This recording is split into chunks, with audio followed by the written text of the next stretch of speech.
Good evening and welcome to the Financial Week. I'm Javon Keys.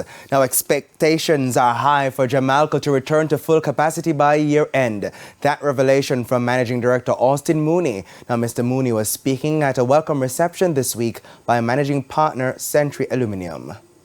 It has been a long road to recovery for JAMALCO, which suffered a major blow following the August 2021 fire. Managing Director Austin Mooney says although the plant was restarted in July last year, there have been several challenges. After the fire, we built up a restart plan that was primarily focused on gas. And at the time, that made a lot of sense. But as soon as we almost had that plan made, war broke out in Ukraine. And straight away we saw prices of energy escalating as the supply of gas to Europe was shut off and gas became a scarce commodity all over the world. Added to that, the equipment needed for the restart was also being procured from war-torn Ukraine. Despite the issues, he says the plant is now operating consistently and production is also up. We've got a few more challenges to overcome, a few more things to restore in the powerhouse, but we anticipate that sometime around the end of 2023 we should be back up at full production. But our operating factors are continuing to improve, our efficiencies are beginning to improve, so we're beginning to see that the business environment for JAMALCO is slowly getting better. Century acquired the majority stake in JAMALCO from Noble Group Holding Limited for $1.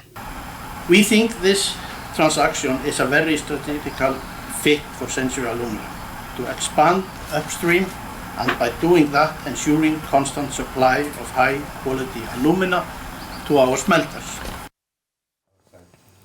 Let's head to the foreign currency market now. The US dollar is being sold for an average $155.27.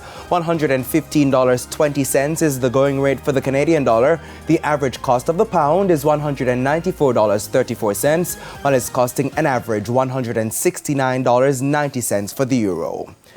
To the stock market, at the close of trading today, the JC Index lost 1,634 points, while the Junior Market Index gained 44 points. Now, the 43 advancing stocks included the Jamaica Public Service 7% shares, Cygnus Credit Investments US dollar shares, Margaritaville Turks US dollar shares, Knutsford Express Services, and 138 Student Living Jamaica.